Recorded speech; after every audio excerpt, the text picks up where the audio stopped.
about how you can make them happy. I'll mention and I'll tell you in details. Rasulul Kareem, amma ba'd, a'udhu billahi minash shaitanir rajim, bismillahir rahmanir rahim. Marhaba Ramadan, welcome Ramadan, English. Inshallah, today we're going to see welcoming the Ramadan. So a few things I'll mention and I'll tell you in details, inshallah. There is a hadith in Sunan al-Tirmidhi, وَيُنَادِي مُنَادٍ يَا بَغِيَ خَيْرٍ أَخْبَلَ وَيَا بَاغِيَ شَهْرُ الْأَقْصَرِ. When the month of Ramadan arrives, a caller cries out, O seeker of good, proceed, O seeker of evil, desist. So we have to run and do our good deeds. So when we say Marhaba Ramadan, how are we going to welcome the Ramadan? Like, with the sighting of the moon of Shaban, one can feel the month of Ramadan is approaching, isn't it? Don't you feel that?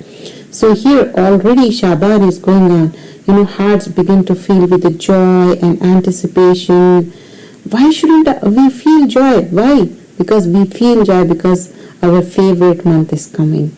Our favorite guest is coming. Who? Ramadan. It's an honorable guest. We're going to welcome Ramadan because it brings mercy, blessings, privilege. Just imagine, it's very sad. We all have to die one day. But don't you know, who were with us last year in the Ramadan? They are not there anymore. They left us. They are no longer in this world. And look at the masajid today, those who were not there, where they are? They are in the graves. They are lying there. So, and also a test of ourselves, who were healthy last year, they are not healthy this year.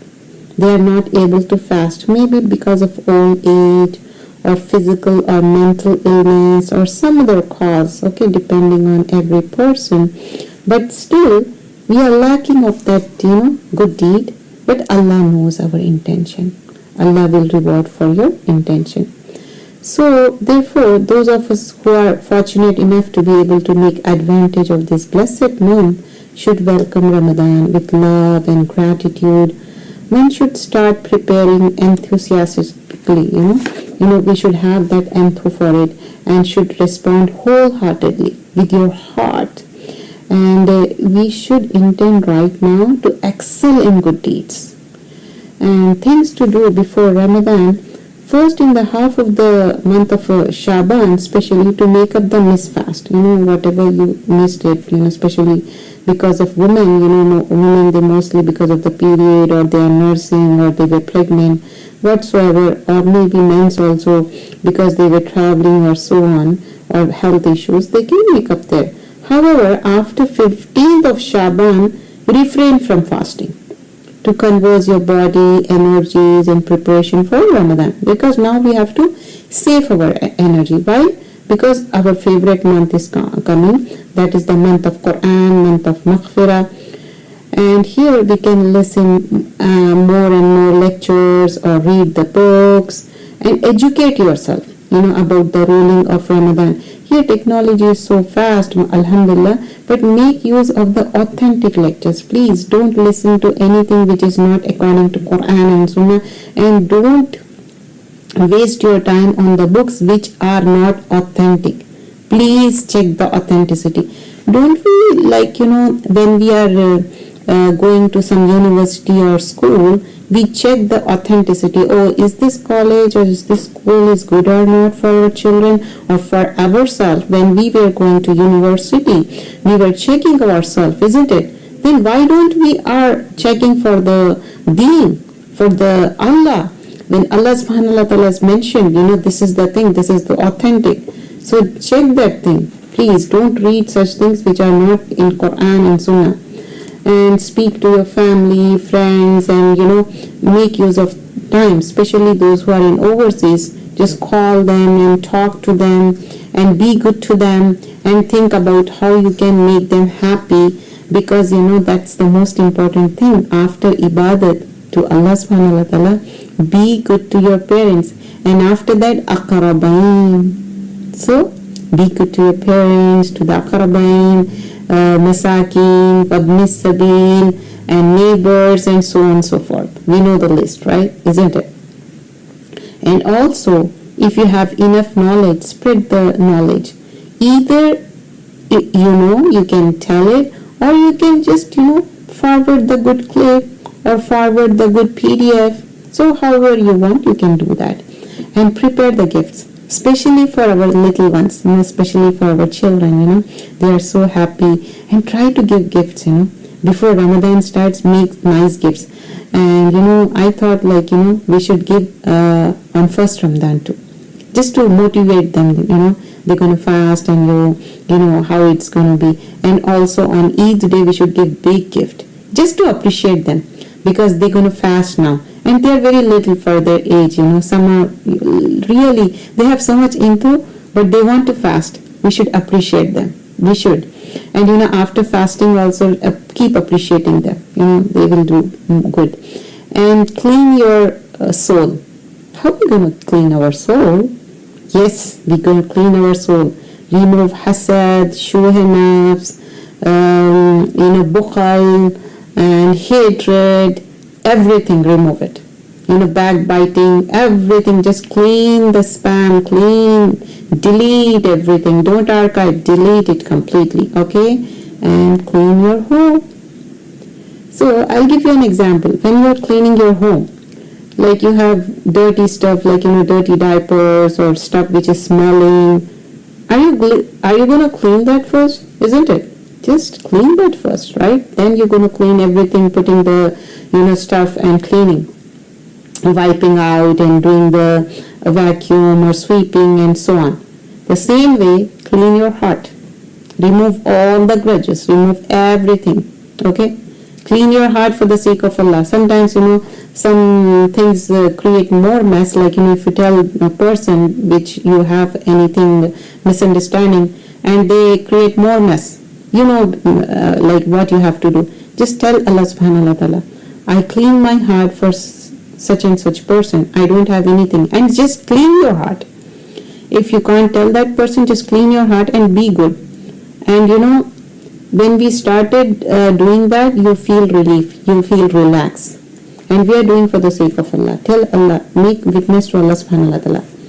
And complete important tasks, all your important tasks. What is it? Buying, selling, monthly grocery, eat clothes, making gifts, wrapping up, all the things. And if you want to invite before Ramadan, you can, or in Ramadan time also you can invite, but make use of the time right now what we have, and make something. You can half prepared and keep in the freezer, or you can make the list what you're going to make, which is simple and best. And that is a good deed, breaking the fast to someone. And you can make just one meal or two meal, and just utilize that. And keep the money aside, especially for the zakat. And also you can give money to the people, especially family members whom you can give money. We all are not financially in the same path, on the same page. We know, like some are more, Allah has given bestowed fadl, some more and some less. So we should give each other. And aqrabain is the most important part. Sometimes we get deluded by shaitan by giving the money to the people whoever is asking, but those who are not asking, they are miskeen. They are white collar people, like they never ask you, even though they are your relatives.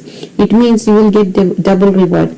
First, because you are giving, and the thing, they are on top of that, they are relative, aqrabain. So look at them, and also make a do list, what you have to do, all the household chores, and set the goals, how you're going to worship. Especially, in Ramadan time, you want to finish whole Qur'an. If you use Usmani Mus'haf, if you recite daily 22 pages, make use of it. So every day you're going to finish one juz, 22 to 24 page. Make a habit and divide in 5 parts. Depends on you. Maybe you can do in Fajr like 11 to 22. You can do 11, or you can do 14, and then later on you can do 12 to 14. You can finish it. That's how. Pages, just divide the pages. But if you don't have that, the other musaf you have, like, depends on you. And then if you want to memorize something, you can do that. What all the nafil prayer you want to do, you can do that. And zikr, and some like duas you want to memorize, that also. And also how much charity you want to give, like in Ramadan time you get more and more reward, right? So fajr prayer, like after fajr, just that's the most important time. Inna kana Qur'ana mashhuda. Allah subhanahu wa ta'ala says in Surah Al-Isra, during the fajr time when you recite Qur'an, that will be witnessed by the angels. And read the beneficial things. Make a habit, we read Qur'an, but what we miss? Hadith. Use Make use of the time and start reading small hadith. Start with the small hadith, inshallah. You can gradually understand it, okay? And then duha time, then ishraq prayer, or conducting, just review at least one juz a day. When you do the Nazareth Quran in the morning, after that you get time, just read the translation. Or however you want, you can set your routine to just go through the whole Quran, because when we go in the Taraweeh, the same just goes on. So when we listen, we at least understand what's going on, right? Isn't it? And after Asr, like after Dhuhr, take nap. Shaitan don't take nap, but as a Muslim Mu'min, we take nap so that we get energetic, and that's a sunnah, okay? And between Asr and Maghrib, like whatever the iftar you are preparing, and make dua, make zikr, even while preparing also. And Maghrib and Isha, that's the time, it's very tight, because you have to break your fast, eat, and quickly you have to go to Salah. So adjust everything accordingly. You are not going to be in rush and you are making fard prayer late. I notice many people, they came late for the fard prayer. You are not utilizing it completely. Don't do. So as we are home, we're going to utilize that time because we are not going to masjid or anywhere because we are home right now. So we have to take care of that and do jama at home and utilize this time in a better manner, because the whole mankind is being tested right now, because we are going through a calamity, and collectively we have to ask Allah subhanahu wa ta'ala to forgive us all and make the things easy for all of us, isn't it? So Allah inshallah will make things easy for all of us. And in the Ramadan time, inshallah, very soon Ramadan will approach. So during Ramadan, we have to take care of few things, like we are not going anywhere, like things are different this Ramadan compared to the other days. Right now things are not normal, isn't it? So what we have to do, how we should face this challenge with our family collectively, isn't it? We all are going through a very big challenge right now. So do all the fard and nawafil, because you gonna get the ajr, more reward in Ramadan time. So as we have seen the hadith, right now we are in the month of Shaban, and right now we'll make ourselves ready for the Ramadan time. And this is the time, utilize it, because we can't waste time during the Ramadan time. And we are not going anywhere right now. We are home with our family. So spend some time learning Quran, discussing Hadith, and explaining to them. Just don't spend hours and hours just watching TV. Like, love is like a waste of time. But during Ramadan time, you can utilize in a better manner. Not only Ramadan time, right now also, you have to make sure like how you can utilize it in a better manner. So you have to utilize your time in a better manner and make use of it in a better manner. So here we have to check ourselves how we can do it. So the few things we have to make sure that, just you yourself doing the things, that's not it. You have to make sure that your family is doing collectively, because this is the time right now. You got the opportunity to do it collectively with your family and everyone, isn't it? So why don't we utilize that? And everyone does collectively, We are not going to masjid, but you can do collectively Jama at home. Read Quran, understand it, spread the word of Allah. And this time it's like, make lot of dua. May Allah make things easy. Today's lesson, inshallah, will start very short surahs. In just 21, we're going to do two short surahs here, Suratul Luqman and Suratul Sajda. Let's begin with Suratul Luqman. And beautiful surah, let me give you the quick detail of it. Suratul Luqman has 34 ayahs, 34 verses, and it's a Makki surah. This surah was revealed in the last year of the middle stage of Prophet ﷺ at Makkah. Its subject matters indicates that it was revealed in the same period when Surah Ankabut was revealed. And the major things it will be is Quran is the book of wisdom and a blessing for the righteous. Luqman advised to his son not to commit shirk, to associate anyone else with Allah subhanahu wa ta'ala in worship.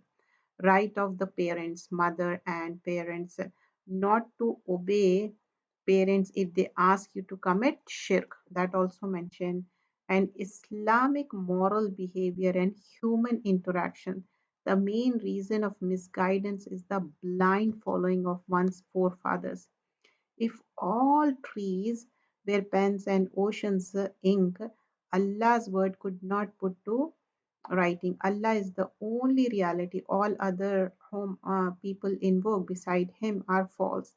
O mankind, fear the day when neither a father shall avail his son nor a son his father. Let not Shaitan deceive you concerning this fact. So, this was the thing mentioned in Suratul Luqman. Suratul Luqman starts with Huruf Muqattat, Alif Lam Mim. Alif Lam Mim. These are the verses of a book that is wise. These are the verses of the wise book, the book that is full of wisdom as a guidance and mercy for the muhsinin, for the doer of good. This book guides and also brings mercy to who? To those who do ihsan. Who are they? Those who establish prayer and give zakah, and they of the hereafter are certain in faith.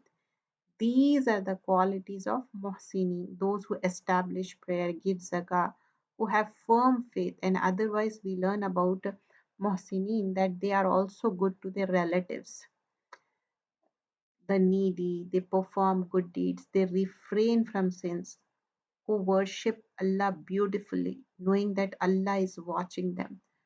Those are the right guidance from their Lord, and it is those who are successful. So here the quality of muhsinin are mentioned. Who are muhsin?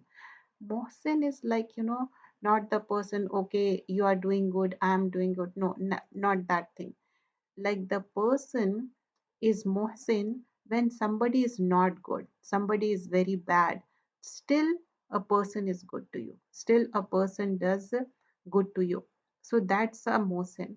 And here we see, no matter what, we have to do good, no matter what how the behavior the other person is doing, doesn't matter, still you're gonna do good. That's what we learn from this. And not only that, in this surah there are so many things we learn, like how Hakim Luqman will be telling his son what are the things, through giving example, he explained what he has to do. And not only that, we also learn that Bismillahirrahmanirrahim. We were doing Fahm Al Qura'N. Today we're gonna do in this class Surah Luqman. We'll continue with Surah Luqman. We are doing Fahm Al Qura'N English. We are doing each and every ayah. Let's begin Surah Luqman, Bismillah Rahman Rahim. This also starts with Huruf Muqatta'at, Alif Lam Mim. These are the verses of a book that is wise. These are the verses of the wise book. This book that is full of wisdom. As a guidance and mercy for the Muhsinun, for the doer of good. But who are Muhsinun? To those who do ihsan, those who establish prayer and give zakah and they of the hereafter certain in the faith.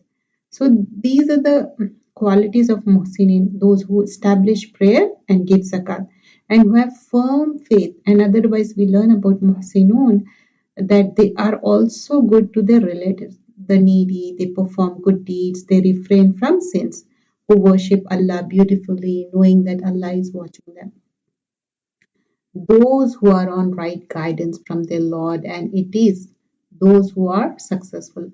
وَمِنَ النَّاسِ مَن يَشْتَرِي لَهْوَ الْحَدِيثِ, and of the people is who buys the amusement of speech to mislead others from the way of Allah without any knowledge, and who takes in ridicule those who have humiliating punishment. So who is this who have humiliating punishment? For what? For the one who purchased lahul hadith.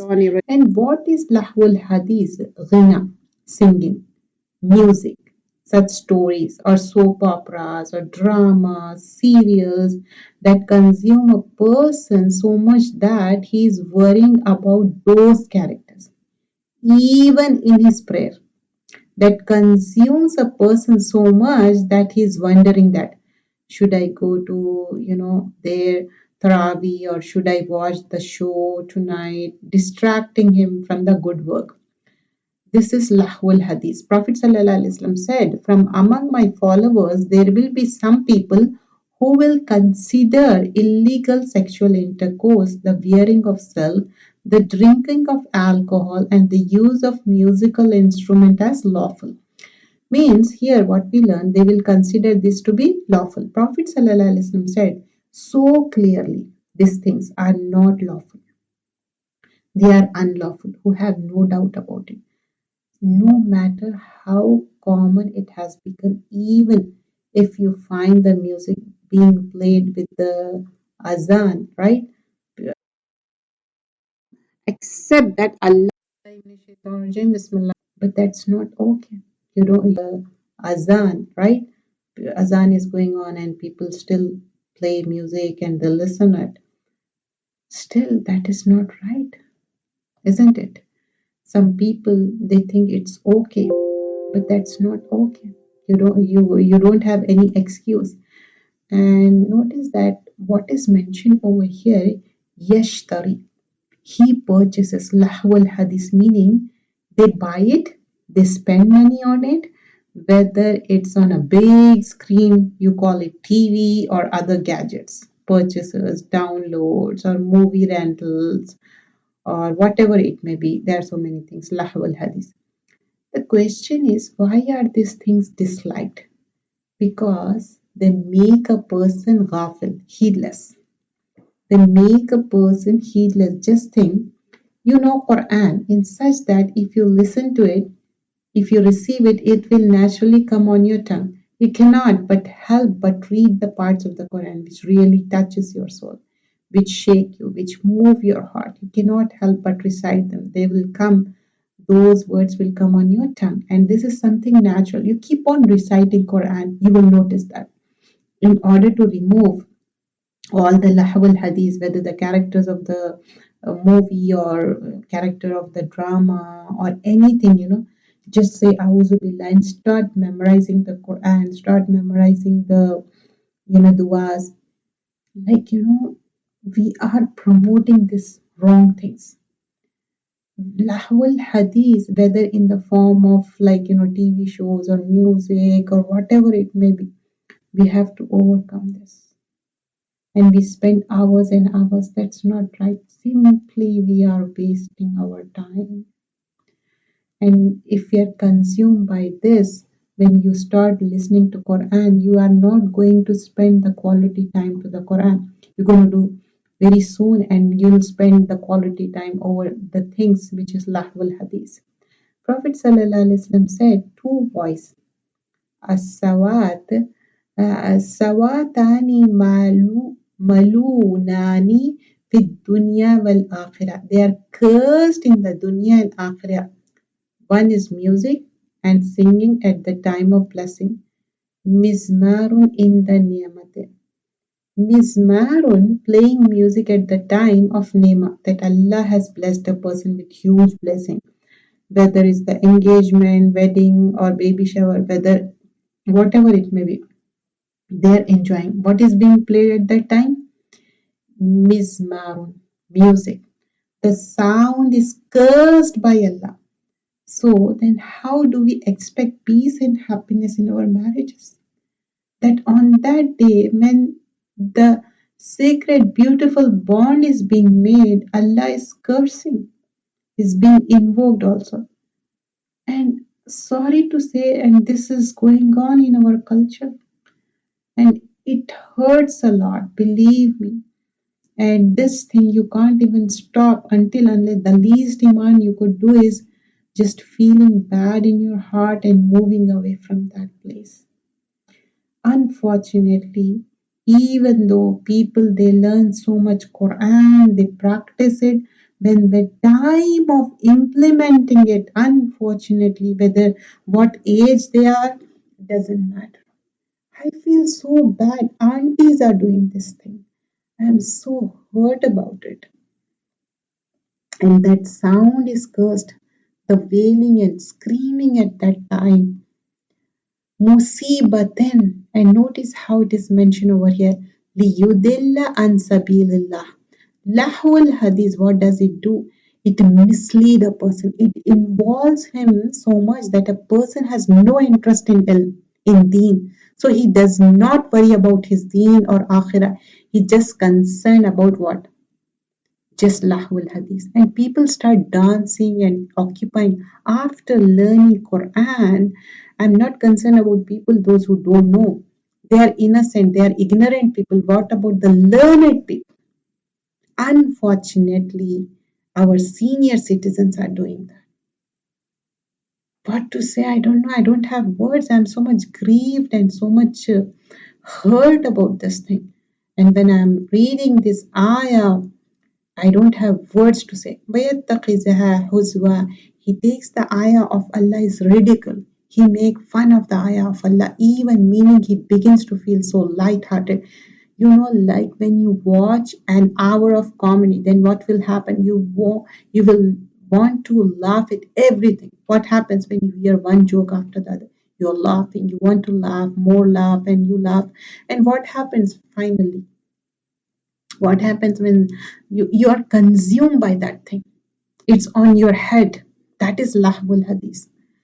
We start enjoying things which is haram, which is inappropriate, which we are not supposed to do. يَتَّخِذُهَا حُزْوًا. And then even when it's come to Quran, then a person begins to ridicule that. He loses respect for the Quran because this kind of overindulgence in the entertainment, what does it do? It takes seriousness away from a person. He does not remain a serious individual. And by serious, I don't mean strict and boring. No, I don't mean that. Here the thing is, seriousness about Quran and Sunnah. When we talk about Quran and Sunnah, many people, they ridicule those things. I don't know, they are innocently doing, ignorantly doing, deliberately doing. Allah knows their intention. May Allah save us from such kind of thing. This ayah number 6 has so much detail. I don't have time to spend here, but inshallah in Talimul Quran, you can listen my lecture, Surah Luqman, I did on YouTube. You can listen in detail both in English and Urdu. But here the main point is whether at the time of marriage or any celebration, don't play songs, don't play music, don't start singing, please. Allah will curse that moment of time. And we want blessing, we don't want curse. And some people, they say, oh, what's wrong with it? We are happy, so we are enjoying it. There is no mahram here, only ladies are doing. So what? Is it allowed? Singing and dancing is allowed? That to the words which is haram? which is inappropriate. Astaghfirullah. Allah guide us all. وَإِذَا تُتْلَى عَلَيْهِ آيَاتُنَا, and whenever verses are recited to him, he turns away arrogantly if he had not heard them. If there was in his ear deafness, so give him tidings of a painful punishment. So Allah is so angry and upset. Allah is saying, give him good news of painful punishment. And ayah number 8, indeed, those who believe and do righteous deeds, for them are gardens of pleasure, Jannatun Na'im. So pleasure in what? In looking, in seeing, in hearing, eating, drinking, everything pleasure. But you have to believe and do righteous deeds. Then only Jannatun Na'im, wherein they abide eternally. And this is the promise of Allah, which is truth, and He is exalted in might and wise. Now Allah is giving the good news. If you do righteous deeds, this is the thing, this is the end result in ayah number 8 and 9. And Allah subhanahu wa ta'ala says in ayah number 10, He created the heavens without pillars. Don't you see the heaven without pillars? That you see, and has cast into the earth firmly set mountains, lest it should shift with you and disperse therein from every creature. And we sent down rain from the sky and made grow there plants of every noble kind. So rain is being mentioned again and again. So sometimes, we should see and watch the creation of Allah. When you watch the heavens without pillars and mountains, how they are firmly rooted there, be thankful to Allah. Alhamdulillah. And we sent down rain from the sky and made grow their plants of every noble kind, isn't it? Especially, when you go to the place like a forest or, more plants are there, how Allah is making it grow. Nobody is taking care of that, isn't it? But it grows, it gets fruits, and how animals are there. Subhanallah. Ayah number 11, this is creation of Allah. So show me that those other than Him have created, rather the wrongdoers are in clear error. وَلَقَدْ آتَيْنَا لُقْمَانَ حِكْمَةَ أَنِ اشْكُرْ لِي. In ayah number 12, it starts about how Hakim Luqman is, telling his own son what to do. And we had certainly given Luqman wisdom and be grateful to Allah. What is hikmah? Hikmah is wisdom. A person is able to make the right decision at right time. So hikmah, many people have ilm, okay? They have information stored in their brains, but when it comes to applying it, that information, they don't have hikmah. Why? Because wisdom is not there. Wisdom is the ability to transfer ilm into amal. That is wisdom. And the prophets of Allah were not just given ilm, they were given hukum, hikmah, wisdom, righteous servants of Allah, fortunate servants of Allah. Even they are given the hikmah. Because Luqman was not a prophet, but Allah gave him hikmah. He gave him wisdom. So we should ask Allah for hikmah. And we ask Allah for ilm. We should also ask Allah for hikmah. And the essence of hikmah, essence of wisdom is what? Gratitude to Allah. Because wisdom is what? Really understanding who you are, who Allah is. When a person develops this sense that I am the servant and Allah is the Lord, then what is the one way he should live in this life? The way of gratitude. Anishkorli, be grateful to Allah in every situation, whether good or bad. وَمَنْ يَشْكُرْ فَإِنَّمَا يَشْكُرُ لِنَفْسِهِ. And whoever is grateful for the benefit of himself. And whoever denies his favors, then indeed Allah is free of need and praiseworthy. Meaning, if no one is grateful to him, still Allah is deserving of praise. He does not benefit from our gratitude, isn't it? Who benefits? We benefit. This is why after every salah we should pray Allahumma aini ala zikrika wa shukrika wa husnu ibadatik. Oh Allah, allow me, give me the ability to really remember you and be grateful to you and worship you beautifully. Allahumma aini ala zikrika wa shukrika wa husnul ibadatik. So ask for hikmah, make dua. Some people, they have knowledge, but they don't have hikmah. So wherever they want, they think they should tell. I have noticed many people, like one lecture is going on, they keep on interrupting and telling the things. That's not right. That's not appropriate. That moment of time, you have to listen to them. That's not the hikmah. And you have to look for the right time and right place. Already something is going on, and it is their right. You have to listen to them and look for the right time. Don't start saying things every time, everywhere. No, you have to select the time where you can say and how many words which is appropriate. Hikmah is must. Ask Allah subhanahu wa ta'ala. And mention when Luqman said to his son while he was instructing him, "O my son, do not associate anything with Allah." The first lesson we need to learn. Also teach children to refrain from shirk. Yes, refrain from shirk. Inna shirka la zulmun azim. Indeed, shirk is the great injustice. Why? Because zulm is not to give someone what they deserve, and shirk is not to give Allah what He deserves. The worship that He is deserving of, giving it to somebody else. So don't ever do shirk at any cost. And this is something that we really need to remember. Also teach our children. Keep away from shirk. And for that, we have to know what shirk is. Prophet ﷺ instructed with 9 things.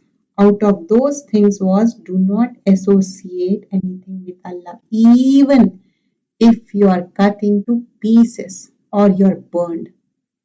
Meaning suffer what loss you have to, but don't ever dare allow yourself to associate partner with Allah subhanahu wa ta'ala ever. And in another hadith we learn anyone who dies worshipping others along with Allah will definitely enter the hellfire. So the consequences are serious in the hereafter. This is why at all cost avoid shirk billahi.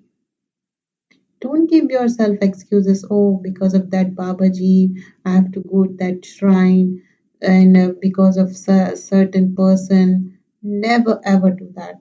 Ask Allah subhanahu wa ta'ala. Just do direct communication. Some people, they have reasons. They say, no, I'm not that much righteous. So ask so and so person. They are dead. They can't help themselves. How can they help you? And some people they ask Prophet sallallahu alaihi wasallam, but Allah said, "Ask me." Allah subhanahu wa taala said, "After me, I will allow Prophet sallallahu alaihi wasallam to intercede on akhirah with the permission of Allah subhanahu wa taala." You can't ask. Still, some people they say, "Ya Rasulullah sallallahu alaihi wasallam." Rasulullah sallallahu alaihi wasallam is not in this world anymore. Ya is harfe nida, who is alive. And who is alive? Allah subhanahu wa ta'ala. Hayyul Khayyum, ever living. And nobody else. You can send durood to Prophet sallallahu alaihi wasallam, but you can't say. And we have enjoyed upon care of his parents. His mother carried him, increasing her in weakness upon weakness. And his weaning is in 2 years. So here what we learn in ayah number 14 about parents, especially about mother. More weakness. A mother thinks during pregnancy, after birth, thinks again changes. Things more tough. Then what happens? Giving birth, then nursing a child, weaning for 2 years. When they stop nursing, that also a difficult task. وَفِصَالُهُ فِي عَامَيْنِ. So, anishkur li wal walidayka ilal masir. Be grateful to me and to your parents. To me is the final destination. To whom? Prophet Allah subhanahu wa ta'ala is saying, to Allah subhanahu wa ta'ala is the final. Who is ordering us that? We should be grateful to our parents. Allah, wasaina. So we are celebrating this day, that day. Every day is Father's Day or Mother's Day. We have to be grateful after Allah and Prophet Sallallahu Alaihi Wasallam. Be grateful to our parents. But for the married women, things are different. They have to take care of first. After Allah subhanahu wa ta'ala, Rasulullah sallallahu alaihi wasallam, third thing is husband. Then come parents, children, and then after that. So here we have to understand that Anishkorli will validikal masir. And the fact is that a person who is not grateful for a little, then he's not grateful for a lot either. So don't do shirk. And to Allah we have to go back. In ayah number 15, but if they endeavor to make you associate with me, who? Parents, they are forcing you to do the shirk. That of which you have no knowledge, do not obey them. To whom? To parents. But accompany them in this world. Whatever the worldly things, you have to help them, your parents, with appropriate kindness. And follow the way of those who turn back to me in repentance. Then to me will be your return, and I will inform you about what you used to do. So here in Akhirah, all your deeds will come to end. So what we see in this ayah, that even though we have to be good to our parents, but if the parents tell us to do something wrong, we are not to obey them, especially when they ask to do disobedience to Allah subhanahu wa ta'ala, to do shirk or to do disobedience to Prophet sallallahu alaihi wasallam. We are not going to do that. Saad bin Abi Waqqas radiallahu anhu, this ayah was revealed about him. Why? Because his mother swore that she would neither eat or drink, who? Saad bin Waqqas' mother, until he would leave Prophet sallallahu alaihi wasallam. So Allah revealed that no, you're not going to listen to your mother at this time. However, in worldly matters, keep doing good. All the taking care of him, whether food or shelter, everything. Wasa bihuma fi dunya marufa. Meaning, if they are bad to you, you don't do bad in return. Just don't listen to them when they tell you to do something wrong in the deen. Other than that, you have to respect them and you have to take care of them no matter what. So sometimes what happens, we belittle our parents and we say, oh, they don't know anything about Quran and Sunnah. They say, don't do that. What we learn from here, like, if they are doing shirk, tell them nicely. In worldly things, you have to take care of them and make them understand, make dua for them. Allah will make things easy for them. And remember the sister of Aisha radiallahu anha, when her mother was coming from Makkah and she wanted some financial help from her daughter Asma radiallahu anha. When she wanted financially help from her, she was concerned. She came to Prophet sallallahu alaihi wasallam and asked, my mother is coming, what should I do? Should I help her? Prophet sallallahu alaihi wasallam said, Sila ummiki. Be good to your mother. Maintain ties with her. Means yes.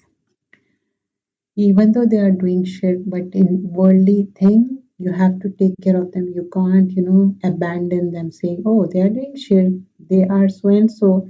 So I'm not taking care of them. You have to take care of them. Make dua. Be good to them, but don't listen in the matter of religion. Ayah number 16, and Luqman said, O my son, indeed, if wrong should be the weight of a mustard seed and should be within a rock or anywhere in the heaven or in the earth, Allah will bring it forth. So the size of a mustard seed being hidden in the middle of the rock. Just imagine how the example has been given here, or somewhere up in the sky in the Allah knows its exact location. And a huge plane could be lost somewhere in the world, and the people of the world could not find it. But Allah knows. Here, Qardal, mustard seed, it seems small, but what it is telling us that there is nothing hidden from Allah subhanahu wa ta'ala. What if it is a tiny amount of pride in the heart of a person? Allah knows that. So, ayah, what it teaches us, even pride equal to mustard seed, it's not hidden from Allah subhanahu wa ta'ala. Indeed, Allah is subtle and acquainted. In ayah number 17, O my son, establish prayer, enjoin what is right, forbidden what is wrong, and annaha anil munkar. And here, be patient what befalls you. Indeed, all that is matter requiring determination. This is very important because forbid what is wrong, do what is right, order what is right. Because what happens? We tell children this is right, this is wrong. When they go outside in the world, they see people are doing something else. Then what happens? They begin to doubt the parents. Who's right, who's wrong? So give somebody the confidence that what you're doing is right. You need to give them this confidence. When you uh, do something, so you have to be role model. You're just saying, but you are not doing yourself. Does it affect your children? No. Here, oh my son, first establish prayer. And when you say establish prayer, you have to be role model. You have to pray. Enjoin what is right and forbid what is wrong. This is a serious matter. Enjoin what is right and forbid what is wrong. People don't want to listen. They say, who you are? Why should I listen to you? If you stop from the wrong, they don't want to recognize you. They will be very mean to you. But that is the part of the religion. You have to do it, but with the hikmah, with the wisdom, you have to do it. And be patient over what befalls you, because these are the matter which is difficult. Whether you are praying, whether you are stopping from the munkar, whether you are giving the good thing, or this is the good thing, you have to do. Indeed, all these of the matters requiring determination. Not only you have to be patient on this, it needs determination. So ask Allah subhanahu wa ta'ala and be firm and determined. And do not turn your cheek in contempt towards people. وَلَا تُسَعِّرْ خَدَّكَ لِلنَّاسِ. Do not turn your cheek in contempt towards people, and do not walk through the earth exultantly. Indeed, Allah does not like everyone self-deluded and boastful. So, what is turning your cheek? Like, I'm not your friend. Do you understand? This is turning your cheek, what a person doesn't look at another in eye. But, typical in girls, especially, turn face away. I'm not your friend. Or completely ignoring it. As if other person was not even seen, was not even noticed. It's not just young girl. Everybody does it. Even whether they are in 30s, 40s, 50s, 60s, 70s, 80s, still they do it. But here, wala tusayir qaddaka linnas. When you turn the cheek, what happens? Everybody knows, you don't want to listen. And it's like, also being boastful. Prophet ﷺ said, Allah has revealed to me that you must be humble. So no one oppresses another and boast over another.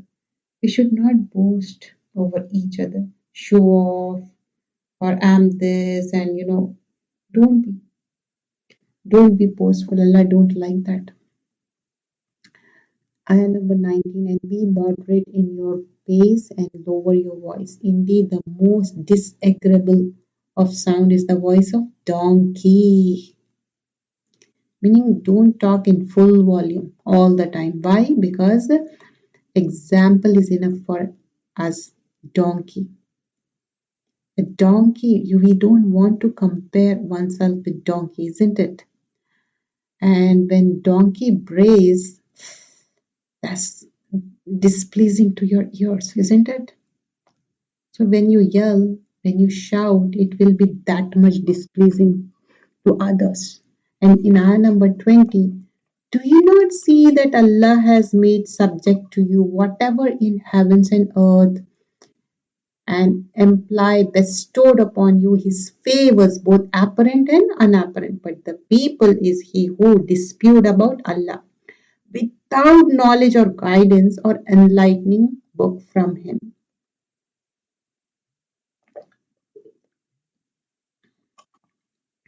In ayah number 21, when it is said to them, follow what Allah has revealed, they say, rather, we will follow that upon which we found our forefathers. And even if Shaitan was inviting them to the punishment of the blaze. So this is very common, isn't it?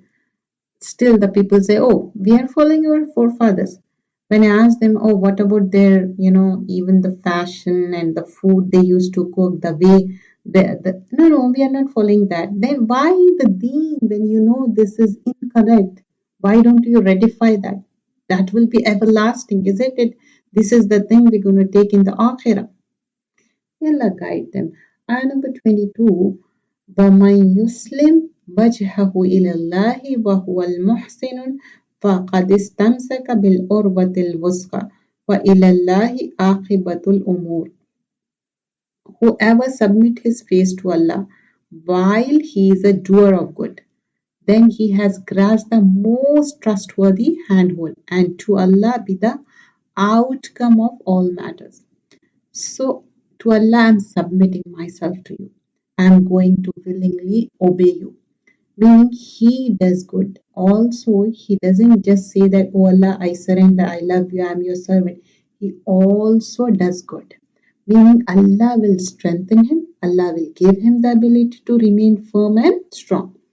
And number 23, and whoever has disbelief, let not his disbelief grieve you. To us, their return, and we will inform them of what they did. Indeed, Allah is knowing of what within their chest. So Allah knows what we have in our heart. We grant them enjoyment for little, then we will force them to massive punishment. And in ayah number 25, and if you ask them who created heaven and earth, they would surely say Allah. Qul alhamdulillah, say all praises due to Allah, but most of them do not know. To Allah belongs whatever in heaven and earth. Indeed, Allah is free of need and praiseworthy. And ayah number 27, and if whatever trees upon the earth were pens, and the sea were ink, replenished thereafter by 7 or more seas, the word of Allah would not be exhausted. Indeed, Allah is exalted, might and wise. So kalimat of Allah would never end. Meaning, if a person start writing the words of Allah, the words that Allah has said, the orders that Allah has given, the matter that Allah subhanahu wa ta'ala has decided, the creation that Allah has created, mean if a person were to start writing the kalimat, could be also the words of praising of Allah is deserving, or you could convert the entire trees, wood that exists on this earth into pens, and the entire water into the ink, and then double the water, but still ma nafidat kalimatullah. What does this show? The power, the knowledge of Allah subhanahu wa ta'ala.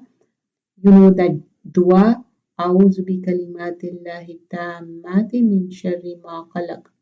So here we see a'udhu bi kalimatillahi tammati is most complete and perfect words of Allah. The words of Allah. It's not an ordinary dua. This is why Prophet ﷺ said, when a person lands in a place, he arrives at a place, like for example, you go somewhere, you make dua, you go camping, after that you make dua. So wherever you go, make dua. Dua is so powerful. The words are mentioned. That is praising of Allah subhanahu wa ta'ala. Now, number 28, your creation and your resurrection will not be but as that of a single soul. Means indeed Allah is hearing and seeing. Do you not see that Allah causes the night to enter the day and causes the day to enter the night as subjected the sun and the moon, each running in its course for a specified term, and that Allah with whatever you do is acquainted. And number 30, that is because Allah is the truth and that they call upon other than him is falsehood, and because Allah is most high, the grand. Do you not see that ships sail through the sea by favor of Allah, that he may show you of his signs? Indeed, in that are signs for everyone patient and grateful. Ayah number 32. And when waves come over them like canopies, they supplicate to Allah. They supplicate Allah sincerely to Him in religion. But when He delivers them to land, there are some of them who are moderate in faith. And none rejects our sign except everyone treacherous and ungrateful. In ayah number 33, O people, Ya ayyuhan nasu ittaqu rabbakum. Fear your Lord. Wakshaw Yawman, and fear his day when no father will avail his son, nor will a son will avail his father at all. Indeed, the promise of Allah is truth. So let not the worldly life delude you, and be not deceived about Allah by the deceiver. Who is the deceiver? Shaitan. This is reality of the life, that this world is green, luscious, beautiful, but in reality it is deceptive. Allah تَغُرَّنَّكُمُ الْحَيَاةُ الدُّنْيَا. It is deceptive.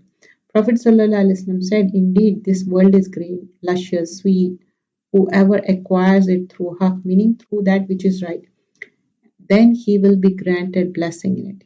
Who takes from the wealth of Allah and His Messenger unjustly, meaning he adopt wrong way in acquiring this world, then they will get nothing the day they will meet Allah. So they got deceived of this worldly life. They wanted everything here. Then what they will get in the hereafter on the day of judgment? Nothing. So reality of this life, no matter how much a person has, how enjoyable, how delicious it may be, it comes to an end. Prophet ﷺ said in a hadith is from Musnad Ahmad, the food of the son of Adam is example of the world. No matter how flavor it has, you prepare, see what it is the outcome. You see what will be the end result of that. So here in ayah number 34, indeed Allah alone has knowledge of the hour and sends down the rain and knows what is in the womb, and no soul perceives what it will earn tomorrow, and no soul perceives in what land it will die. Indeed Allah is knowing and acquainted. So don't forget Him, don't be deceived by this worldly life. Allah knows, don't forget, and Allah is knowing of everything. So here we end the Suratul Luqman, and we learn so many things in Suratul Luqman. May Allah guide us all. So here the most important thing we learned was about the hikmah and lahwul hadith. Jazakallah khair. Bismillah ar-Rahman ar-Rahim. We were doing Fahm Al Qura'N. Today we're gonna do in this class Surah Luqman. We'll continue with Surah Luqman. We are doing Fahm Al Qura'N English. We are doing each and every ayah. Let's begin. Surah Luqman. Bismillah ar-Rahman ar-Rahim. This also starts with Huruf Muqatta'at, Alif Lam Mim. These are the verses of a book that is wise. These are the verses of the wise book. This book that is full of wisdom, as a guidance and mercy for the muhsinun, for the doer of good. But who are muhsinun? To those who do ihsan, those who establish prayer and give zakah, and they of the hereafter certain in the faith. So these are the qualities of muhsinin, those who establish prayer and give zakat, and who have firm faith. And otherwise we learn about muhsinun, that they are also good to their relatives, the needy, they perform good deeds, they refrain from sins, who worship Allah beautifully, knowing that Allah is watching them. Those who are on right guidance from their Lord, and it is those who are successful. وَمِنَ النَّاسِ مَن يَشْتَرِي لَهْوَ الْحَدِيثِ, and of the people is who buys the amusement of speech to mislead others from the way of Allah without any knowledge, and who takes in ridicule those who have humiliating punishment. So who is this who has من الشيطان الرجيم بسم الله الرحمن الرحيم رب اشرح لي صدري ويسر لي أمري واحلل عقدة من لساني يفقهوا قولي. Welcome you all from Al Qur'an. Today in this class we're going to complete Surah Al Sajda and Surah Al Ahzab. Inshallah we're going to complete juz number 21. Let's begin. Surah Al Sajda, A'udhu Billahi Minash Shaitanir Rajim, Bismillahir Rahmanir Rahim. It starts with huruf muqattat, Alif Lam Mim. Tanzilul Kitabi La Rayba Fihi Min Rabbil Alameen. This is the revelation of the book about which there is no doubt about from the Lord of the world. The Quran is not magic, It's not a false statement. It's not fabrication. It's not just stories. It is the revelation from the Lord of the world, Rabbil Alameen. Or do they say he invented it? Rather, it is the truth from your Lord that you may warn a people to whom no warner has come before you, so perhaps they will be guided. Meaning, those whom the Quran has not reached should be given this Quran so that they may wake up and correct their lives. This is the book which guides you, which corrects your mistakes. So when you open the Quran, think this is the Quran which will take you to Jannah. But you have to read it, understand, and implement it. It is Allah who created the heavens and the earth and whatever is between them in 6 days. In how many days Allah subhanahu wa ta'ala created heaven and earth? 6 days. Then He established Himself above the throne. You have not besides Him any protector or any intercessor. So will you not be reminded? Allah is asking. Ayah number 5. He arranges each matter from the heaven to earth, then it will be ascend to him in a day, the extent of which is 1,000 years of this which you count. Meaning, Allah created the creation. He regulates the affairs of the creation. He plans them all. From the sky down to the earth, everything. There is no atom except that Allah plans for it.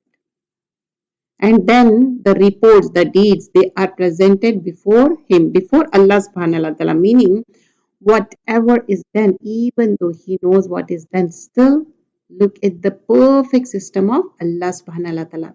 That things are executed. Then what happens? Summa yaruju ilayhi. Then reports are presented before Him, including our deeds. Prophet sallallahu alaihi wasallam said, the deeds are presented every Thursday and Monday.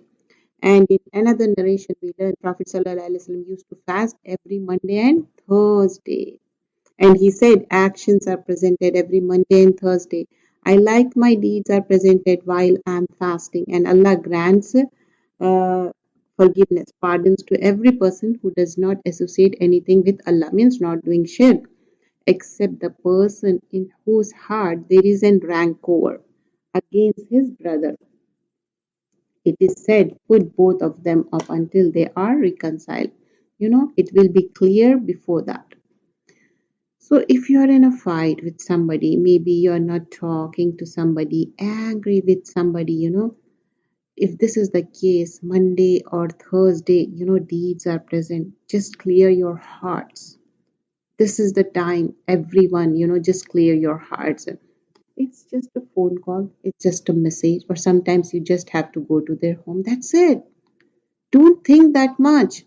في يوم كان مقداره ألف سنة مما تعودون. Meaning that day, because you wonder everybody's deeds are presented to Allah, how long will it take? The span of time down here and up there, the calculation of time is completely different. So here on Earth is 24 hours, 1 day, right? On Venus, 1 day, its length is 116 Earth days. Can you imagine 116 Earth days, 18 hours and 0 minutes? But on Jupiter, it's like, 9 hours, 56 minutes of the Earth hour. How many? On Jupiter, it's 9 hours and 56 minutes of the Earth hour. So this is just like the Milky Way, huge difference from planet to planet. We all know that. We study in the galaxy, in the social. Then what do you think about what is beyond the Milky Way? Ayah number 6. ذَلِكَ عَلِمُ الْغَيْبِ الشَّهَادَةِ عَزِيزٌ Rahim. That is the knower of the unseen and the witness, the exalted in mind, the merciful, who perfected everything which he created and began the creation of man from clay. Then he made his posterity out of extract of liquid, that is disdained. So, what we have been made from liquid, that is not even worth talking about it, isn't it? Ayah number 9. Then he proportionate him and breathed into him from his created soul and made for you hearing and vision and hearts. Little are you grateful. And they say, when we are lost within the earth, will we indeed be resurrected in a new creation? Rather, they are in the matter of meeting with their Lord disbelievers. They are not sure about it. Allah says in ayah number 11, say, the angel of death will take you who has been entrusted with you. Then to your Lord you will be returned. So, ayah number 11, the angel of death. The angel of death is not coming alone with the delegation. So if you see this, قُلْ يَتَوَفَّاكُمْ مَلَكُ الْمَوْتِ الَّذِي وُكِّلَ بِكُمْ ثُمَّ إِلَىٰ رَبِّكُمْ تُرْجَعُونَ. See, the angel of death who has been assigned for you will take your soul in you full, then you will brought back to your Lord. If you could see when criminals are hanging their heads before their Lord, in utter embarrassment, say what they're saying, our Lord, we have been seen and heard, so return us to the world. We will work righteousness. Indeed, we are now certain. After saying all this, now they are asking, Rabbana absina wa samena farjina namal salihan inna muqinun. Is there any second chance? Is there? No, there is no second chance. This is the time you have to work hard for Jannah. You have to have conviction. And number 13, and if we had will, we could have given every soul its guidance. وَلَوْ شِئْنَا لَآتَيْنَا كُلُّ نَفْسٍ هُدَى. Huda, guidance, hudaha, walakinna haqqal qawlu minni. And then Allah subhanahu wa ta'ala says, Al-qawlu minni la amalanna jahannama min al-jinnati wan nasi ajma'in. So here in ayah number 13, if Allah will, we could have given every soul its guidance. Allah is saying that. But the word from me will come into the effect that I will surely fill hell with jinn and people all together. That's what Allah is saying. So we could have force fed, guidance to the people, just like some mothers try to force and feed their children. What happens? They throw up. So likewise, people, Allah says, He could have forced them to accept guidance, meaning Allah does not force people to accept guidance, faith, iman. When they don't accept iman, faith, then what is the sad reality? The majority of the people, they don't believe. Who did they believe? Shaitan. And remember, even Shaitan challenged Allah that I will take Adam's children to hell with me. So what did Allah say? That okay, I will fill hell with you, those who follow you. So this is the word will come true. When Shaitan said, okay, I will mislead the people. So Allah said, those who follow you, I will fill the hell. And number 14, so taste punishment because you forgot the meeting of this your day. Indeed, we have accordingly forgotten you. Inna nasinakum. So this is so frightening. Imagine if a person does not remember Allah in this world, in this life, in the next life, he will be forgotten by Allah subhanahu wa ta'ala. And this is so painful. When you realize someone did not remember you Do you ever find out somebody had an, you know, if they have party or something, do you want to go there? Because you don't give that much importance. Nasinakum, the same thing, yeah, like you are forgetting here. It's very hurtful to know, like you have been forgotten. So the people of hell, this will be the worst thing. Inna nasinakum, and taste the punishment of eternity for what you used to do. Only those who believe in our verses, who, when they are reminded by them, fall down in the prostration and they exalt Allah with the praise of their Lord, and they are not arrogant. There is a sajda over here. You can do sajda, all the listeners, there and then, or you can do it later.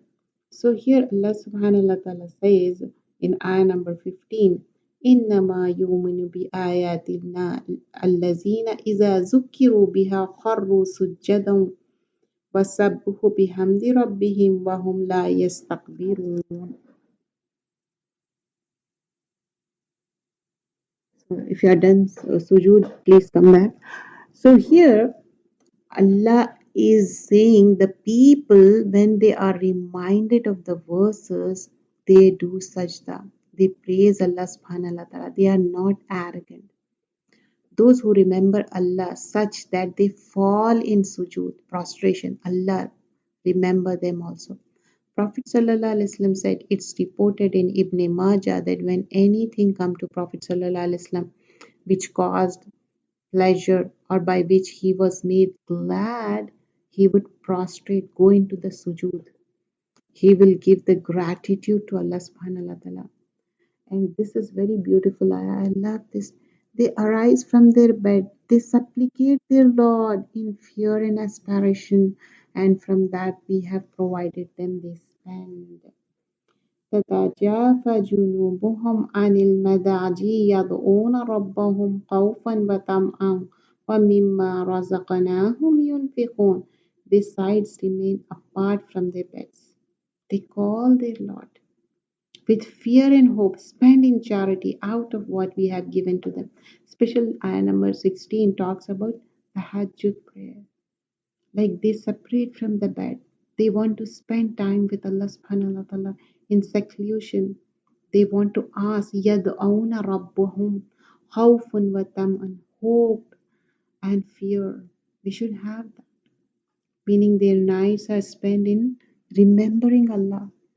When something is on your head, you want something, you're afraid of something, what happens? You can't even sleep in the night. So those who remember Allah in their lives, they remember Allah day and night. Tell yourself, if you're not doing tahajjud till now, tell yourself, Allah, wake me up for the tahajjud. In the starting, you can make the habit like 30 minutes before Fajr. Gradually, you can increase it, inshallah.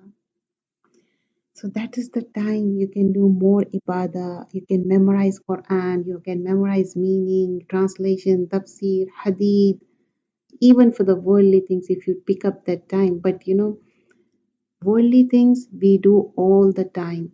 But for the Rabb, for Allah subhanahu wa ta'ala, keep that time. Just you and your prayers, and Allah is watching and Allah is witnessing and nobody is watching, and that's what we want, isn't it? And no soul knows what has been hidden for them of comfort for eyes as reward for what they used to do. So no person knows the reward of Allah has in store for them. Because sometimes when you are working so hard, you're striving, you're standing in qiyam and your feet are hurting, your back is hurting and you're falling asleep, and in the day you feel completely broken because you hardly have any sleep. Especially I'm talking about Ramadan time. It happens, isn't it? But even though you are like not sleeping, but still you give your 100% in Ramadan time. You fast, you do qiyam, you wake up, you do suhoor, again you wake up, again you go to Taraweeh, and days goes, and in the end you still feel, oh, I'm lacking, I didn't do my ibadah completely, I want to do more, I want to do more, isn't it? That's how a moment will be. Mu'min always love to do more. isn't it? So here we all want to do more. So here we see we want to do more and more ibadah, isn't it? So, and no soul knows what has been, no soul knows what has been kept for the, has been hidden for them of the comfort for eyes as rewards for what they used to do. So no person knows the reward Allah has stored for them. So there's a hadith regarding that. Prophet ﷺ said, Allah says, I have prepared for my righteous servants which no eyes has ever seen, no ear has ever heard, and no human heart has ever perceived, but it is testified by the book of Allah. And then he recited this ayah number 17, and he recited this ayah. فلا تعلم نفس ما أخفي لهم من قرة أعين جزاء بما كانوا يعملون. So in another hadith we learn that Prophet ﷺ said Musa ﷺ once asked Allah that, O Allah, who amongst the people of Jannah is the lowest in rank? Allah said the person who will be admitted into the Jannah, the last of that who has deserving Jannah, it will be said to him, enter Jannah. The person will say, Oh my Lord, how should I enter? While the people have settled in their homes and taken their shares. Like when you are the last one in any way, you feel like there is nothing left. All the good has been taken, isn't it? That's the normal thing we think. So this person will enter Jannah. He will say, How should I go where everything has been taken? Isn't it? That's what we think. It would be said to him, Would you be pleased if there is for you like the kingdom of a king among the kings of the worlds? Would you be happy with that? Imagine in place like Jannah that is equal to the size of maybe, a bigger country. We don't know. The person will say, I am pleased, my Lord. So Allah will say, For you is that and like that and like that and like that, meaning 5 times. And then person will say, I am pleased, my Lord. Allah will say, It is for you 10 times like it, and for you is what your soul desires, and your eyes enjoy. And the servant will say, Raditu Rabbi. I am pleased, my Lord. I am pleased with the equivalent of the one kingdom, but you have given me many times. Musa Islam said, O Allah, which is the highest of the ranks? Meaning, which person? If this is the lowest, then who is the highest person in Jannah? Allah said, They are those whom I have chosen. They are those I have selected. I have planted their honorable homes with my own hands and then set a seal over it. It is a seal, so no one knows what is inside there. When they will come, they will open it and they will see what is inside. Then this ayah is mentioned. So this is the delight of Jannah. So no souls that delight of eyes is hidden from them, a reward for what they did. Some gifts of Jannah we are informed about, but other gifts they are sealed. What are they? You have to go there and to discover. Why when we pursue the dunyavi things, like in the worldly things, we compare with that, with the petty things. Let it be surprise. Allah knows how it's gonna be. But here, this is the time. Jazaum bima kanu yamalun. The reward of what they used to do. They did the amal yamalun. It's from Ain Mim Lam amal. So let's do the amal, inshallah, and take it to the Jannah, inshallah. In ayah number 18, then is one who has a believer like the one who has defiantly disobedient? No, they are not equal. People think, oh, if I'm doing this and that, that's okay. You can, if you give the water to dog, Allah will forgive you. No matter how bad they are, how evil things they are doing, that too they are doing deliberately and later they are. So Allah is saying, Afaman kana mu'minan kaman kana fasikan la yastawun. So can one who is believer become like the one who is sinner? They cannot be equal. They cannot be equal. Ayah number 19, as for those who believe and did righteous deeds, for them will the gardens of refuge as accommodation for they used to do. أما الذين آمنوا وعملوا الصالحات فلهم جنات مأوى نزل بما كانوا يعملون. But on the contrary, فأما الذين فسقوا مأواهم النار كلما أرادوا أن يخرجوا منها أعيدوا فيها وقيل لهم ذوقوا العذاب النار الذي كنتم به تكذبون. And the one who disobeyed, their abode is fire and nar. Kullama aradu, and whenever they wish to come out from it, they will be turned back. Yakhruju minha uidu fiha, and it will be said to them, taste, waqila lahum zuhu azabun nar. Taste the punishment of fire that you used to deny.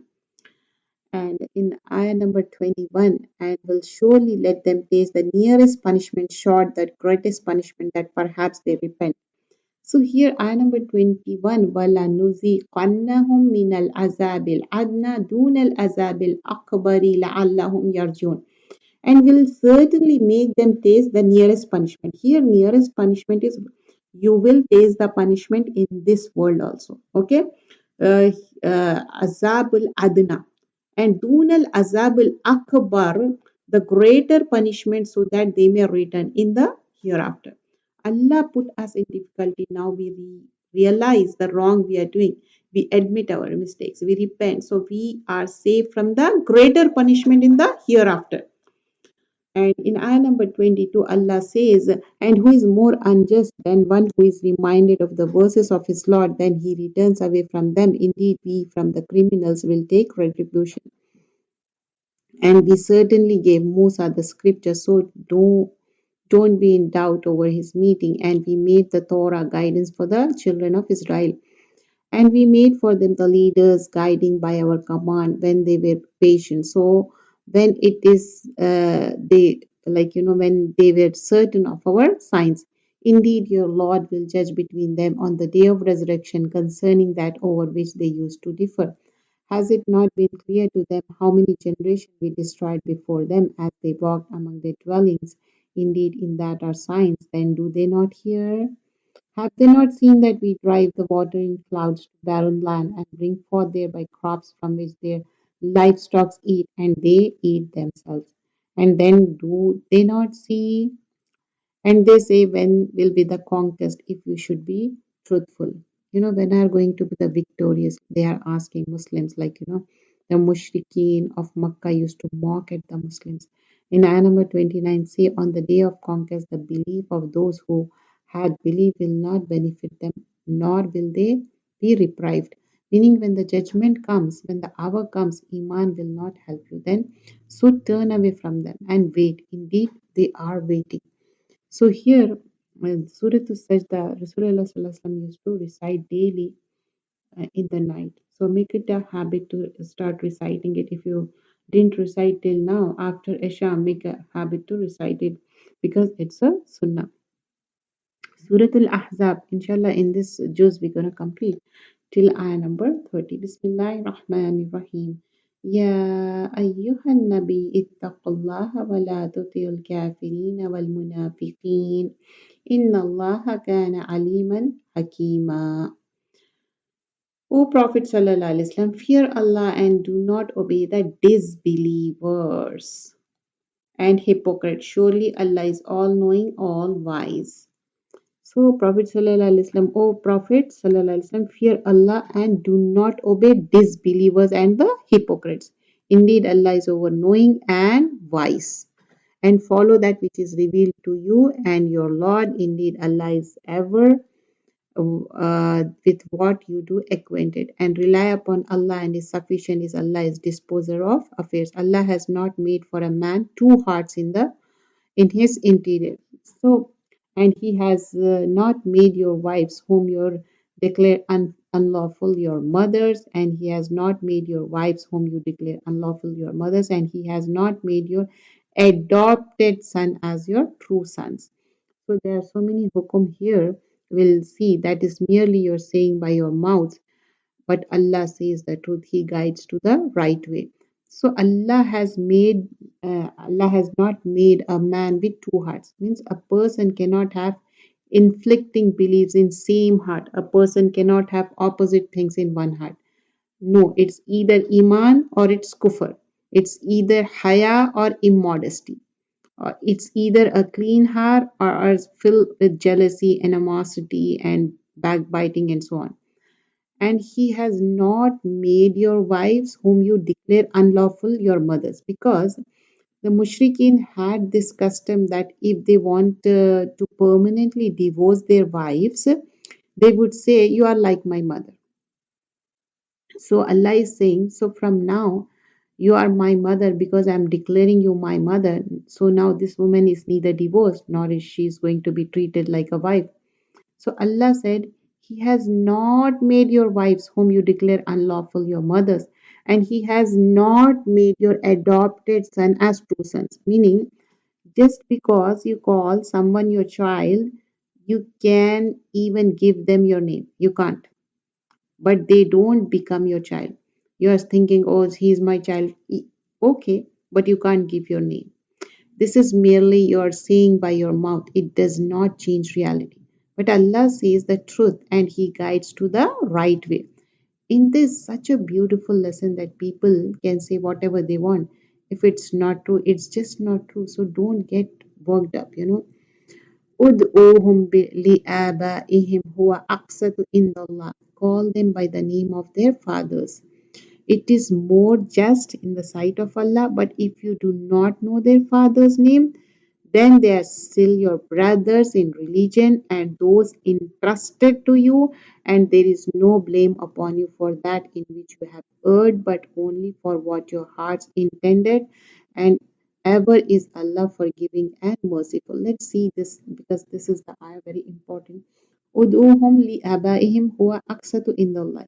Call them by the names of their fathers, meaning if you do have a child in your care and you would like to treat them like your own son, treat them like your own child. However, be fair and truthful over there, but call them with the names of their fathers. Don't say you are their father when you are not there. Don't say that, okay? Call them with their own father, like biological. It is more just in the sight of Allah. But if you do not know their father's name, what if like you do not know? Then it is also possible that a child is in your care. You don't even know who the father is. That's okay. Then they are still your brothers in religion and those entrusted to you, and there is no blame upon you for that in which you have erred, but only for what your hearts intended, and ever is Allah forgiving and merciful. Meaning, Allah will forgive the past mistakes if you correct your present state. This is something very serious. What we learn over here that we cannot say that someone is our father when they are not actually our father, or that somebody is our child when they are actually not your child, unless people knows it understood. You adopt your child, tell them you adopted, even though if it's your own brother's child or own sister's, like biologically you can't change the lineage. There's nothing wrong here calling your own child, but call them with the father's name. The Prophet ﷺ said, He who claim his fatherhood for another one beside his own father, knowingly that he was not his father to him, paradise is forbidden. Jannah is forbidden. Sometimes you are angry with your biological father because he didn't take care of you, and some uncle took care of you, and now you're saying, No, he is not my father. I'm not calling him dad, and I'm calling this person dad because he took care of me. No, you can't do that because Jannah is haram for you. Jannah is forbidden for you. You can't do that.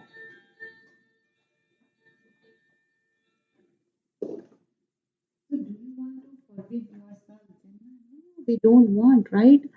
So, meaning if a person says, Oh, I'm the son so and so, where in reality he is not the son, knowingly he does not this. So, this is not the right thing.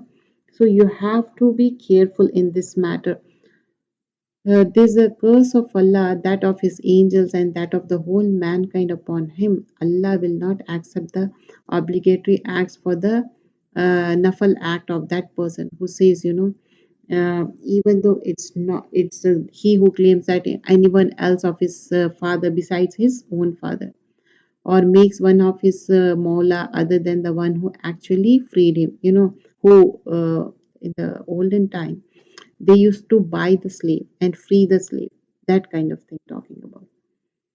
And here in ayah number 6 we see ayah number 6 here. Surah Al-Ahzab, ayah number 6. An-Nabiyyu ula bil mu'minina min anfusihim. The Prophet is more worthy of believer than themselves, and his wives are in possession of their mothers and those of blood relationship, and more entitled to inheritance in the degree of Allah than other believers. And the immigrants accept that you may do to your close associates a kindness through bequest. And that was in the book inscribed, because when in the beginning when Muslims migrated to Medina, brotherhood was established between the Muslims. So over here it is made clear that even though they are your brothers in religion, they don't inherit from you. You don't inherit from them. They don't take your name and you don't take their name. It's the blood relatives. Okay. And mentioned when we took from the prophets the covenant, and from you and from Nuh al-Islam and Ibrahim and Musa and Isa, then son of Mary, and we took from them a solemn covenant. So what covenant? Of worshipping Allah, of conveying the message to the people, and also telling them of coming of the final prophet, and that he may question the truthful about their truth, and he has prepared for them disbelievers a painful punishment for the disbelievers. Ya ayyuhallazina amanu, O you who have believed, remember the favor of Allah upon you when armies came to attack you, and we sent upon them a wind and armies of angels you did not see, and ever is Allah of what you do see. So this is referring to the battle of Hunayn. So here, no, a battle of Kandak. Battle of Kandak. Inshallah, we'll end here our session. We'll continue our session in next class. And we have seen few things about Welcome Ramadan. So here about Welcome Ramadan will continue. That you have to adjust accordingly, and quickly you have to make sure like you are there before Fard prayer, so that you will be on time. And after coming from Tarawih, try to sleep for some time and then wake up early, like Tahajjud time, and make use of that. Ask forgiveness and preparation for suhoor. And these are only few days, Allah subhanahu wa ta'ala says. So let's see Istiqbalu Ramadan, welcoming Ramadan with the invocation. The beginning of Ramadan is determined by the sighting of the new moon. When we see the new moon, that it is confirmed that it's the Ramadan starts. So one should make an effort to sight the moon. We should see the moon. The Prophet ﷺ said, whenever you sight the new moon of the month of Ramadan, observe fast. And when you sighted the new moon of Shawwal, break it. And if sky is cloudy for you, then observe fast for 30 days. This is in Sahih Muslim. So depends, for sure you can see or not. And then in this context, welcome the Ramadan with joy and lot of du'as, and make the following dua when you see the new moon. Allahumma ahillahu alayna bil yumni wal imani was salamati wal islami rabbi wa rabbukallah. O Allah, let this moon month pass over us with blessing, iman, safety, and the state of Islam. O moon, my Rabb and your Rabb is Allah. This is in Sunan Tirmizi. And there is one more dua. Allahu Akbar, Allahumma ahillahu alayna bil amni wal imani was salamati wal islami wa tawfini lima tuhibbu wa tarda rabbuna wa rabbukallah. And the meaning of this is, Allah is the greatest. O Allah, let the crescent arise above us in the safety, faith, peace and Islam, and in the agreement with all that you love and that which pleases you. O our Rabb and my Rabb and your Rabb is Allah. And to whom we are saying that? To the moon, to the crescent. And may Allah make this Ramadan better than all our previous Ramadan. Ameen. So when we say Ramadan, it's a Shahrul Ramadan, and that is the month of Barakah, the month of mercy and blessings, isn't it? When you see the Ramadan month, we have so much blessing and barakah. Even in the time you can able to do so much ibadah, still you are good to go, energetic. Ramadan is that blessed month in which Allah showered His special mercy and blessings on His servants. The devils are chained, and Allah encourages His servants to excel in good deeds, so that performing good deeds is easier for them.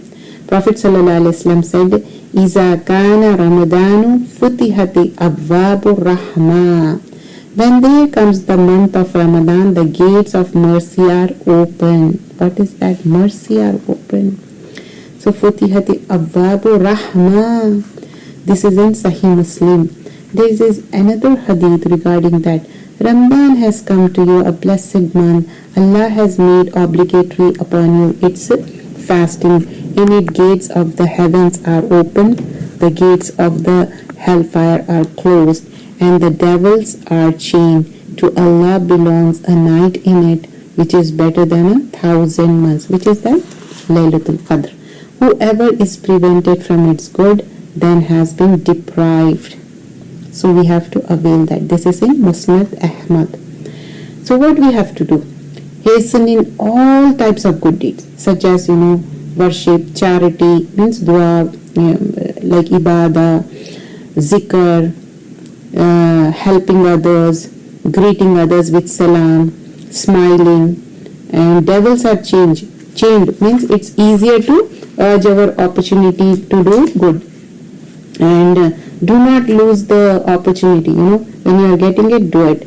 And memorize new duas and memorize surah. Make intention, okay, in this Ramadan I'm going to do this and this surah. At least, we can memorize those surahs, especially like we recite, like Surah Al-Kahf on Friday and Surah Al-Mulk, Surah Sajda. Those at least we can, or Surah Rahman. Just check yourself, whichever, at least try to make a target. At least one ayah a day. Okay, that also you can. If you are comfortable in memorizing 38 juz, at least 1 or 2 surahs or more than that, it's good. So here, Ya Hayyu Ya Qayyum bi rahmatika astaghiz asli li shani kullahu wa la takilni ila nafsi tarfatayn. This is in morning evening dua. O ever living one, O eternal one, by your mercy I call you to set right all my affairs. Do not hand me over to my soul, even for the blinking of an eye. This is very beautiful dua. Sunan al-Kubra, it's there. And it is reported from Hudayfa radiallahu anhu. The Prophet ﷺ said, the trial, fitna of a man is in respect of his wife, money, children, neighbors, means spouse, you can say, expiated by his prayers, fasting, charity, and by enjoying what is good and forbidding what is evil. This is in Sahih al-Bukhari. Shahru Siyam, the month of Siyam, means fasting is a special act of worship of the month of Ramadan, which was made mandatory in Shaban 2nd Hijri. Thereafter, the Prophet ﷺ observed obligatory fast of Ramadan.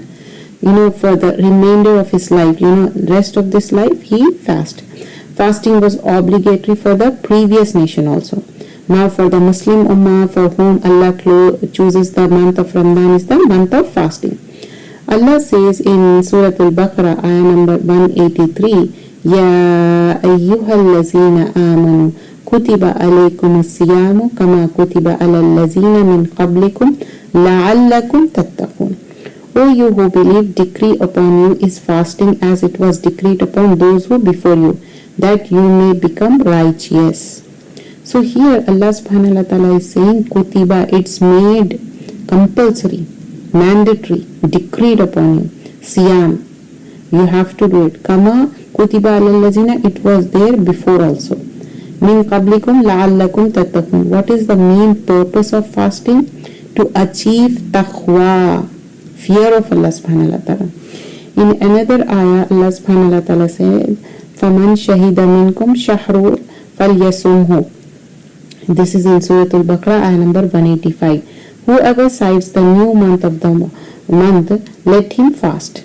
Here it says shahru wal yasumu, like shahida is you witnessing, like you are alive and you are perfectly alright, you are physically sound, then do the siyam, do the fasting.